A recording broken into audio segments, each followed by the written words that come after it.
People, Deluded, I'm back again. Not sure if I've actually zoomed in too much on this camera or zoomed in at all, but I need to get a move on. Now, let me take a second. I can't lie, it's mad hot in here, people. And sitting at this desk is very hot, but with the coronavirus disrupting football full time, we might as well speak about some rumours that have been in the papers and things, whether they're true or not. Let's start off with the one I've actually seen, one that won't go away. I don't think I need to get into specifics.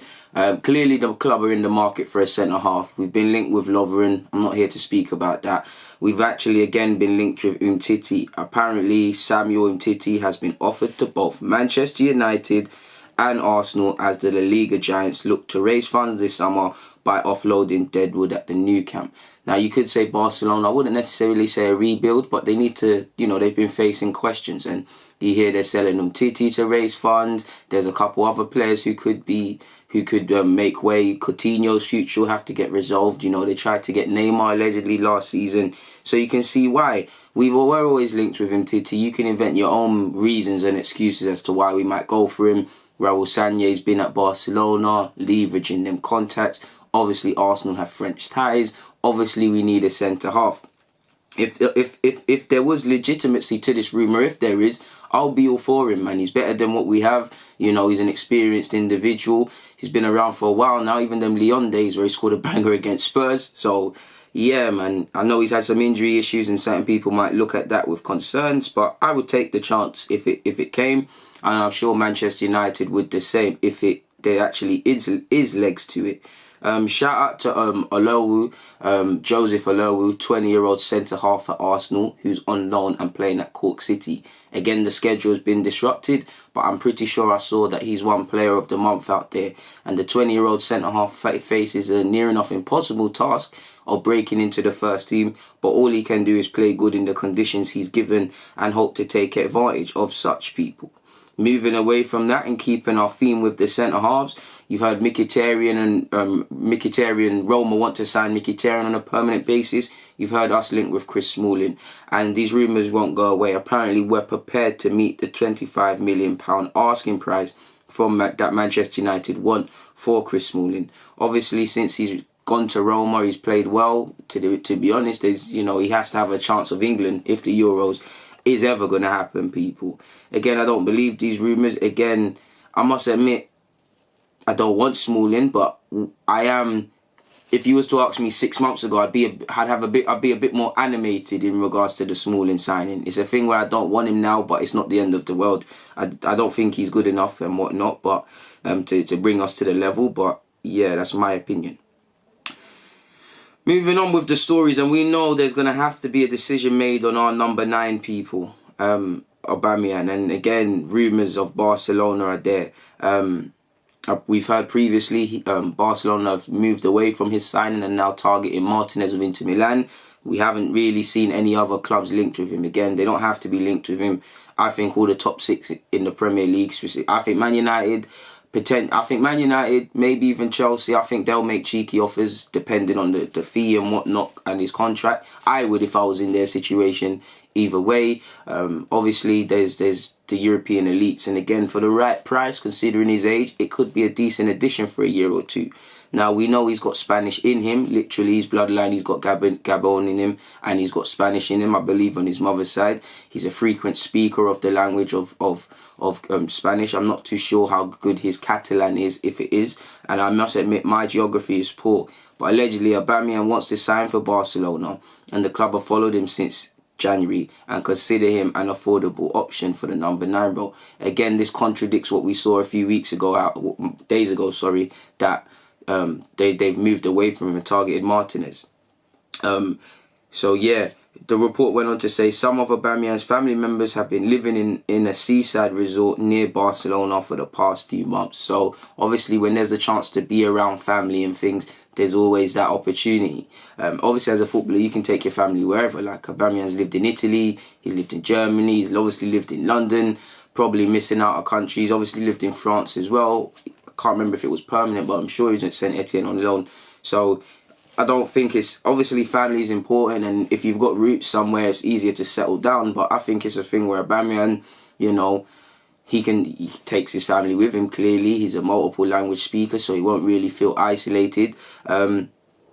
That's just what I believe. Of course, there's different reasons. At the age he's at now, he might want stability. So if he could stay somewhere for the next 2 to 3 years, near his family, playing for a club like Barcelona, stone throw away from his family, it could also help with stability and also what you kind of want out of your last contract. Because if you could get stability and have that balance of family life as much as you can as a professional footballer, on top of securing a decent wage packet, because he is 31, it would make sense. But again, this comes out of sport, and it's contradictory based on what we heard a few days ago. We'll never know the truth. Aubameyang's future, until a new deal is signed or a decision is made, we'll always speculate. And if it's not Barcelona, it'll be Madrid. I'm personally surprised he's not been linked with PSG or Juventus next, personally, people. I'm really surprised.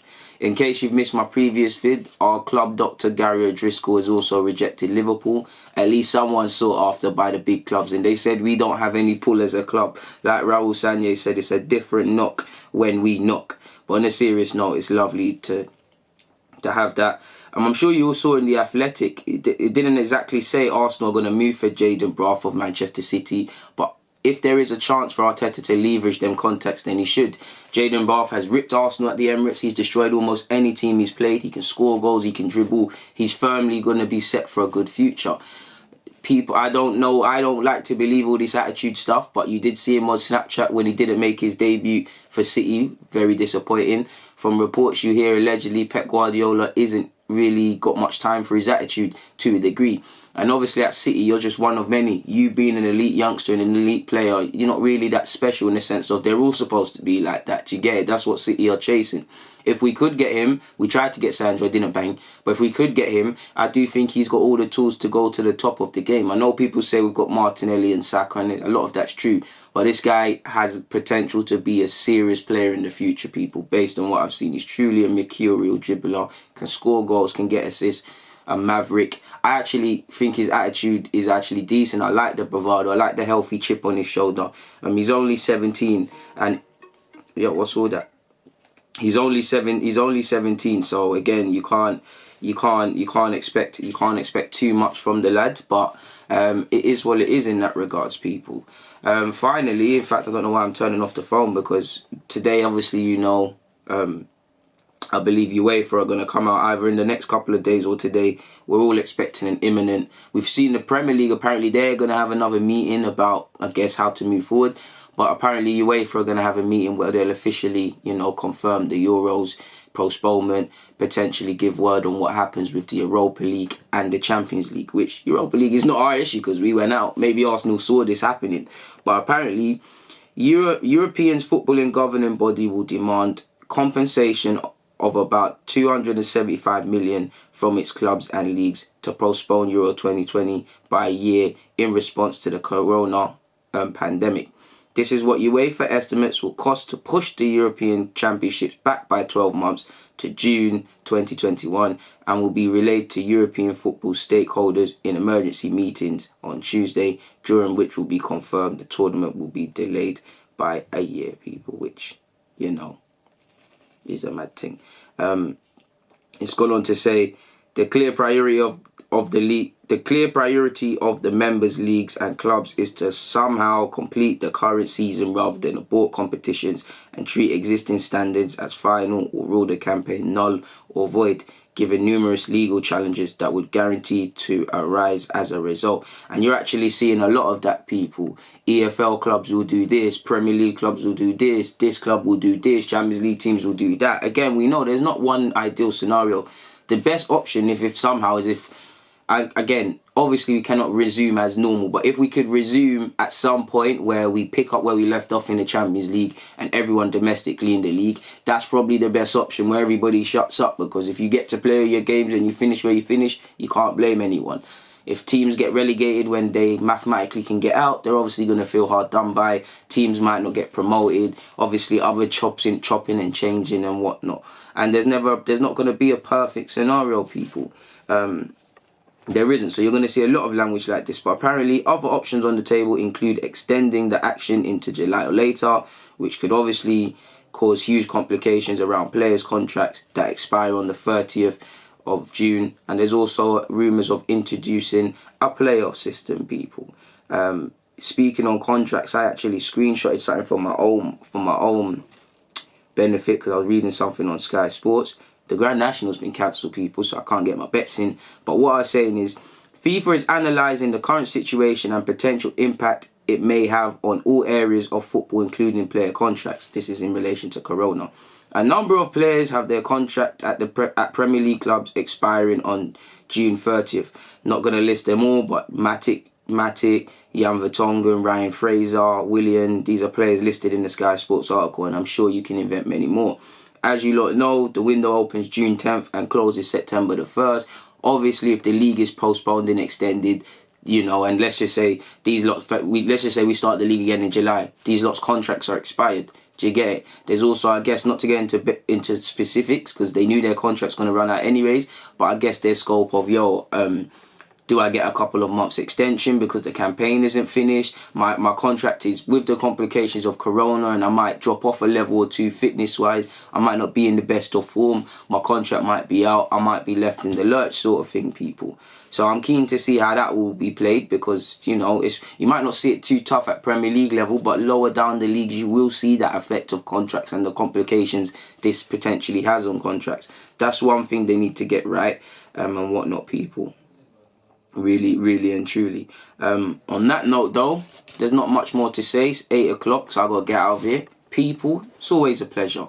Deluded, I'm out.